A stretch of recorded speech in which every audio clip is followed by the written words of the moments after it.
Bonjour à tous et à toutes, je suis ravi de vous retrouver entre deux cueillettes de fraises pour ce colloque virtuel que nous co-organisons avec Frédéric Rollin, Olga Mamoudi, Romain Tinière et Xavier Dupré de Boulois.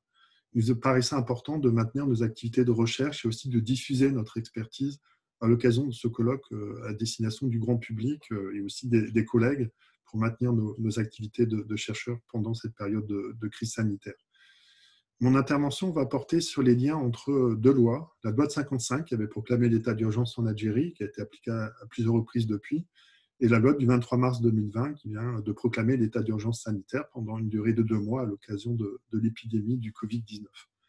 Vous connaissez sûrement déjà ces deux lois. La loi de 55 est la plus connue, bien évidemment. C'était une loi qui avait proclamé l'état d'urgence, qui avait inventé l'état d'urgence sous la 4e République, dans la perspective notamment d'éviter l'état de siège en Algérie, d'éviter de reconnaître que c'était une guerre, de transférer les pouvoirs militaires. Mais cette loi de 55 avait aussi la spécificité de déclarer l'état d'urgence en Algérie.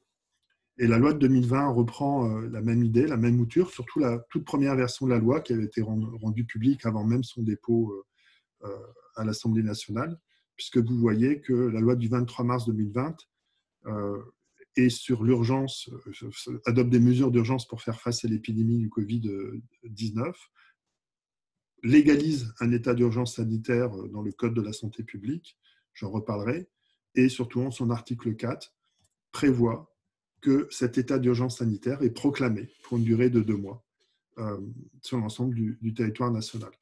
Il aurait été parfaitement possible, comme dans le cadre de l'état d'urgence loi de 55, d'avoir une proclamation par le président de la République par décret en Conseil des ministres pour une période de 12 jours, puis une loi de prorogation.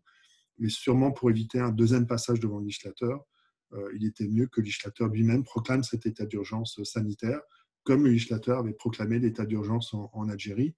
Je rappelle que la loi de 55 avait été modifiée par le général de Gaulle en 1960, et c'est lors de cette modification qu'il avait été prévu que c'est le président de la République qui, en Conseil des ministres, déclare l'état d'urgence par une ordonnance de 1960.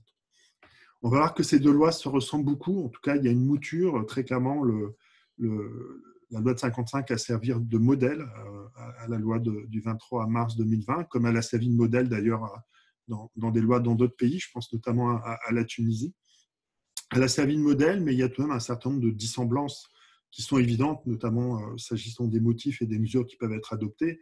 Ici, il s'agit de lutter contre une catastrophe sanitaire et non contre une calamité publique ou une atteinte grave à l'ordre public, même si dans l'absolu, le président de la République aurait pu décider de proclamer l'état d'urgence loi de 55 pour lutter contre cette catastrophe sanitaire perçue comme une calamité publique. Mais on peut penser que d'une part, il y a un aspect très symbolique à la loi de 55, puisque c'est une loi qui est très marquée état d'urgence, terrorisme, insurrection urbaine, et c'est un instrument de contre-insurrection, donc les mesures sont peu adaptées pour lutter contre une épidémie, et donc l'aspect symbolique et le fait que c'est un instrument inadapté ont sûrement convaincu les autorités publiques actuelles de ne pas proclamer d'état d'urgence loi de 55, mais d'inscrire dans une loi adoptée en quelques jours un état d'urgence sanitaire. C'est tout de même assez important de noter qu'il y a eu déjà un certain nombre d'utilisations de la loi de 55 et que la loi de 2020 sera pérennisée, puisque la particularité de cette loi, c'est que ce n'est pas une simple loi de circonstances liée à l'épidémie actuelle. Sur avis du Conseil d'État, la loi a été inscrite, l'état d'urgence sanitaire a été inscrit dans le Code de la santé publique. Et donc, c'est un état d'urgence qui a vocation à se pérenniser et à être déclenché, j'espère le moins souvent possible, mais si on avait d'autres catastrophes sanitaires, pas simplement épidémiques d'ailleurs, d'autres catastrophes sanitaires qui mettraient en péril la santé de la population française sur une partie du territoire ou sur l'ensemble du territoire français, on pourrait avoir un nouvel état d'urgence sanitaire avec les mesures prises dans ce cadre. Donc, voyons d'abord les ressemblances entre ces deux textes. Je l'ai dit, ça part d'une même mouture. D'abord sur les modes de déclaration, de déclenchement de l'état d'urgence, puisque l'état d'urgence est normalement, sauf si le législateur en décide autrement, mais est normalement déclenché par décret en Conseil des ministres sur toute ou partie du territoire national ou de l'outre-mer au regard d'une catastrophe sanitaire. Donc, c'est apprécié par le président de la République. Je rappelle que grâce à Frédéric Rollin, qui avait fait un référé suspension en 2005, on sait que la décision du président de la République de déclencher l'état d'urgence fait l'objet d'un contrôle du juge administratif en recours pour excès de pouvoir et en référé suspension. Et le juge administratif va apprécier, dans le cas d'un contrôle restreint, d'un contrôle de l'erreur manifeste d'appréciation, si les conditions, enfin, le président de la République a évidemment un large pouvoir d'appréciation, mais s'il n'a pas commis d'erreur manifeste dans l'appréciation de ces circonstances. Et il y avait une nouvelle tentative qui a été faite d'ailleurs, on en reparlera plus tard, en 2015, par la Ligue des droits de l'homme, au moment de l'état d'urgence de 2015. Je rappelle aussi que le maintien dans la durée de l'état d'urgence, non pas la proclamation, mais le fait qu'il est prolongé à plusieurs reprises et qu'il se maintient dans la durée, là aussi, il est possible de faire des référés, comme en 2005, il y avait un référé liberté qui avait été fait par plusieurs collègues, qui sont d'ailleurs participent à ce colloque pour un certain nombre d'entre eux. Et donc, le juge des référés liberté peut contrôler la décision du président de la République de ne pas mettre fin à l'état d'urgence, puisque le président de la République peut à tout moment mettre fin à l'état d'urgence. La loi le prévoit par simple décret pris au Conseil des ministres. Donc voilà déjà sur les conditions de déclenchement et de cessation de ces deux états d'urgence qui sont finalement assez similaires, avec la même idée plus générale, parce que c'est un état d'exception, que les mesures qui sont adoptées dans le cadre de l'état d'urgence ont vocation à être temporaires, c'est-à-dire normalement les mesures s'éteignent avec la fin de l'état d'urgence sanitaire ou de l'état d'urgence loi de 55. On se rappelle que ça a été un débat entre 2015 et 2017 et le juge administratif et le Conseil constitutionnel avaient précisé très clairement qu'il y a une fin de toutes les mesures adoptées dans le cadre de l'état d'urgence. C'est pour ça d'ailleurs que suite à l'état d'urgence de 2017, avait été adoptée une nouvelle législation, la loi CIT, Sécurité intérieure et lutte contre le terrorisme, afin de prolonger certaines de ces mesures dans le droit commun avec des conditions différentes.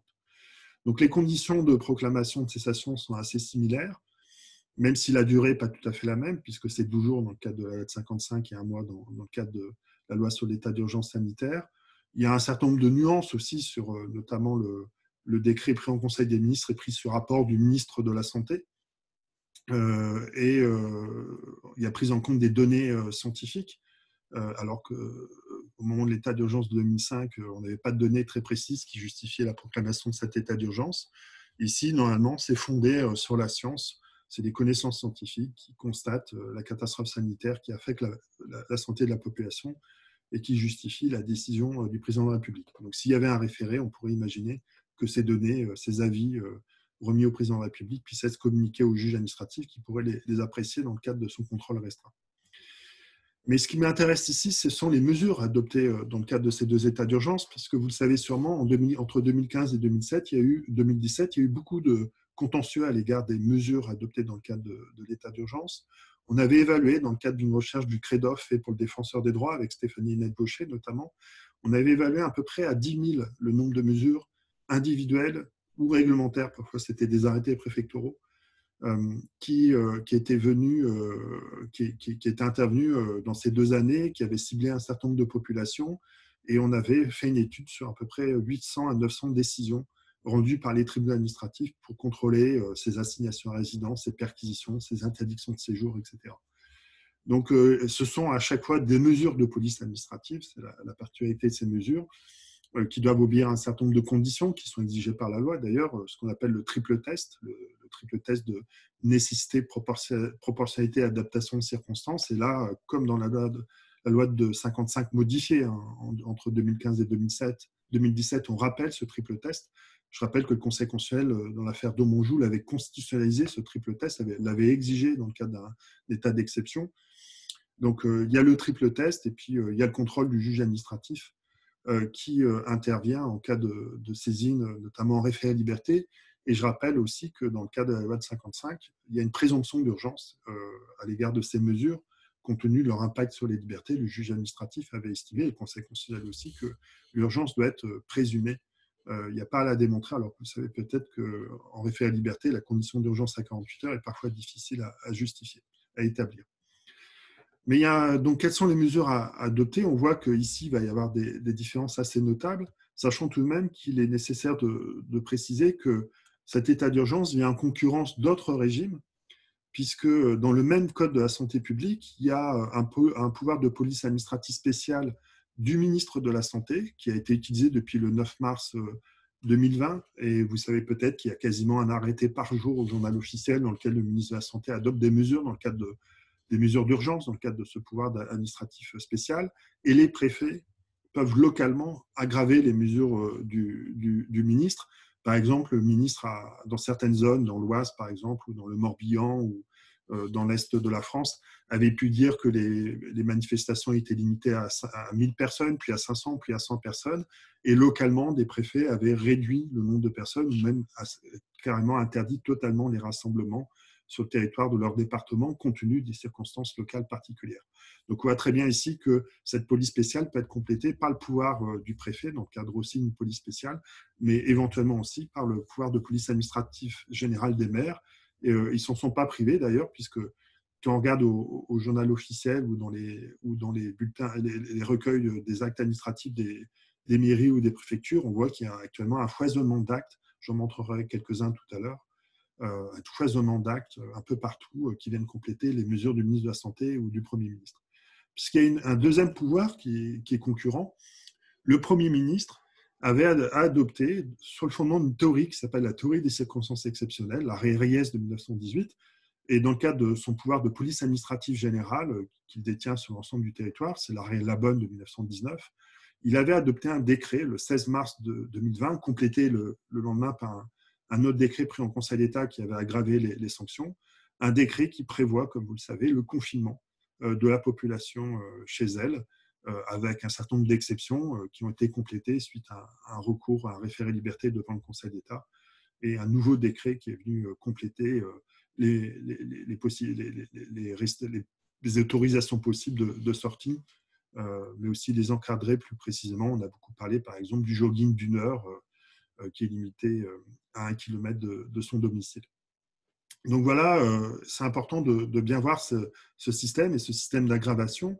Et je peux vous montrer un certain nombre d'arrêtés parce que les préfets n'ont pas manqué d'imagination. On a beaucoup parlé de l'arrêté du préfet de l'Aisne qui avait interdit l'alcool sur le territoire de son département, officiellement pour lutter contre les violences conjugales. On a un autre arrêté ici qui est un peu amusant.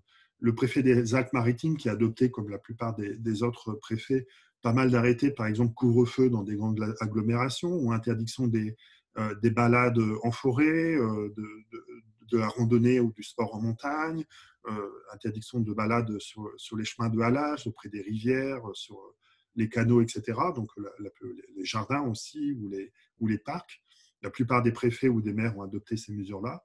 Mais là, par exemple, le préfet des Alpes-Maritimes a interdit l'accès aux baignades, piscines, établissements thermaux des Alpes-Maritimes. Et comme vous le voyez, notamment, sont interdits les piscines privées en dehors des piscines unifamiliales.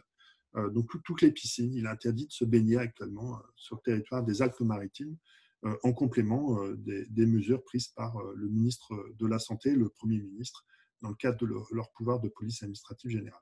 Ce n'est pas le seul arrêté, il y a vraiment, comme je l'ai dit, un foisonnement d'arrêtés ces derniers temps des différents maires et préfets venant durcir les mesures d'état d'urgence sanitaire ou les mesures du décret du 16 mars 2020.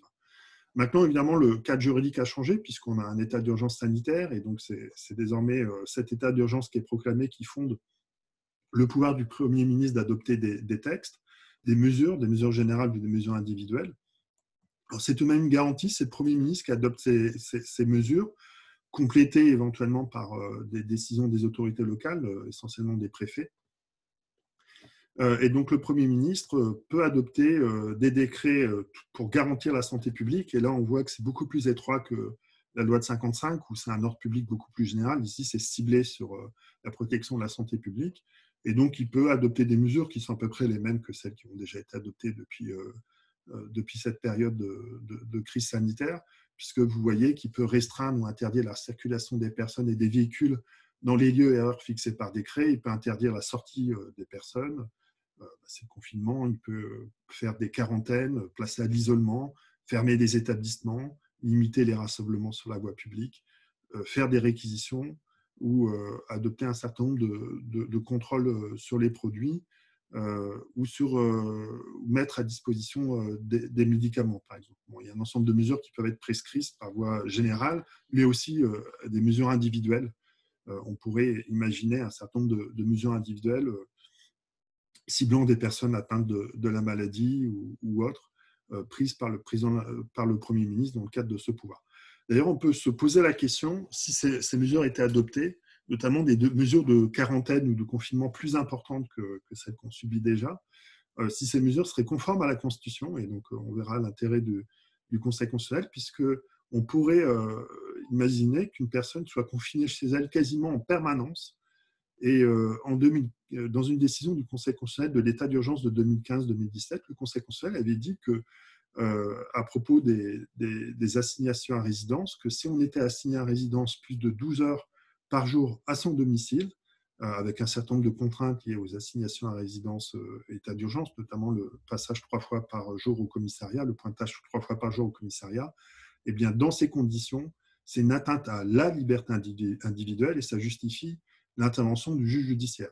Alors là, très clairement, on est en présence de mesures de police administrative adoptées par le Premier ministre et qui donneraient lieu à un contrôle du juge administratif sans intervention du juge judiciaire. Donc, il faudra voir les mesures adoptées dans ce cadre-là, parce que si elles sont trop non seulement restrictives de liberté, mais surtout privatives de liberté, on pourrait imaginer qu'il y ait une atteinte à la Constitution. Et donc, j'imagine que des questions prioritaires de constitutionnalité auront lieu. Et puis, autre élément de ressemblance entre les deux régimes, c'est le régime de sanctions.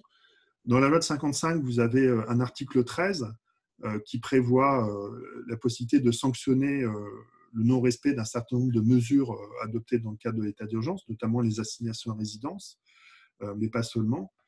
Et cet article 13, qui a été d'ailleurs durci pendant le dernier état d'urgence à plusieurs reprises et qui a donné lieu à beaucoup de garde à vue, de comparution immédiate et de condamnation d'assignés à résidence durant l'état d'urgence.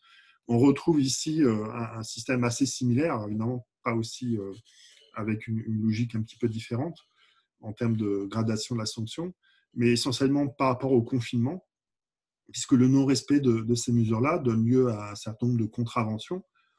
On les connaît depuis le 17 mars 2020, contraventions qui peuvent être augmentées en cas de réitération et au bout à 3 reprises, quand une réitération à 3 reprises, quand une verbalisation à 3 reprises, dans un délai de 30 jours, il est possible d'avoir des poursuites par le parquet, là aussi sûrement garde à vue et comparution immédiate, et une peine de prison de 6 mois et 3 750 € d'amende. On peut se poser la question si ces dispositions, notamment cette possibilité d'emprisonnement pour non-respect des mesures, mais essentiellement du confinement, est conforme à la Constitution française. Voilà pour un certain nombre de ressemblances entre ces deux textes. Mais comme je l'ai mentionné, il y a aussi des dissemblances assez importantes.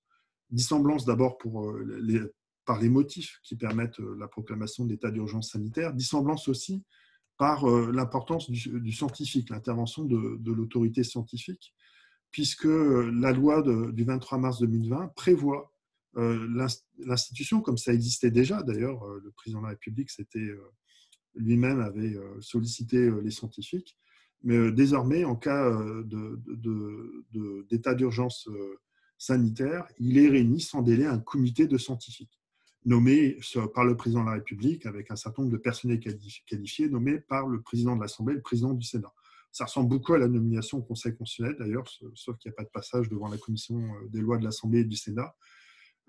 Mais une nomination de scientifique, ici, j'ai un peu de crainte par le mode de nomination que ce comité scientifique ne soit pas forcément représentatif de l'ensemble de la communauté scientifique.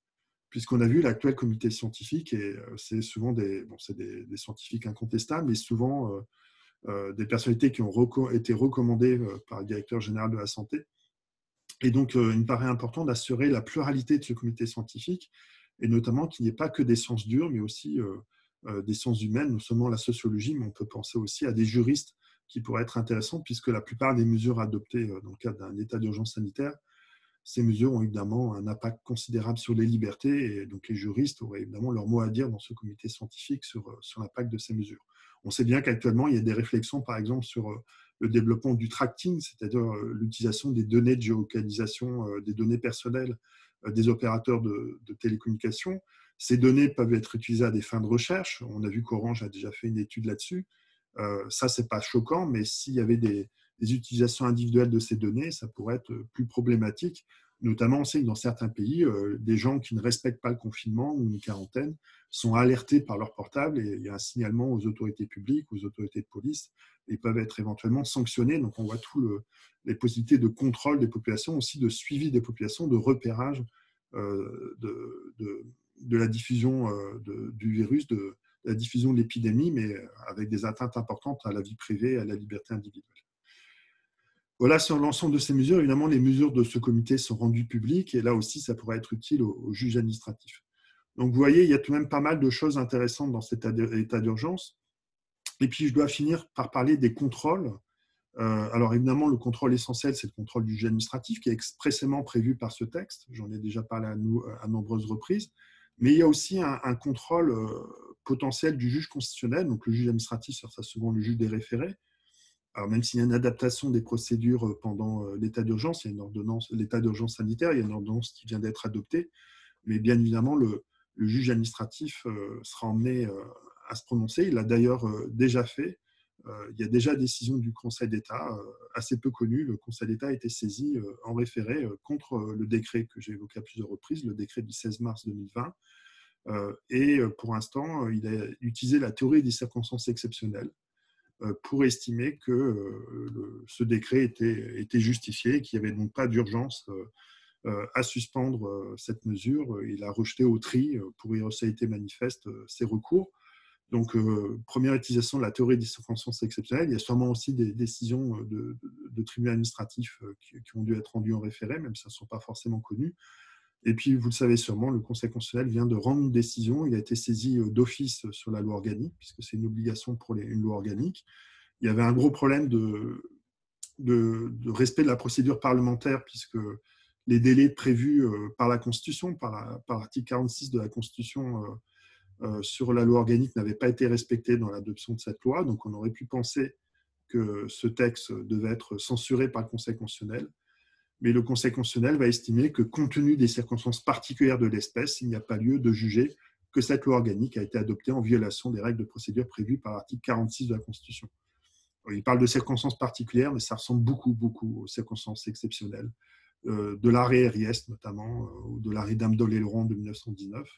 Alors, il y a tout de même un aspect positif dans cette décision, il faut le noter, puisqu'on pouvait se poser la question de l'impact de la suspension des délais, puisque normalement, le Conseil d'État et la Cour de cassation ont 3 mois pour transmettre une QPC, le Conseil constitutionnel a 3 mois pour se prononcer sur ces QPC.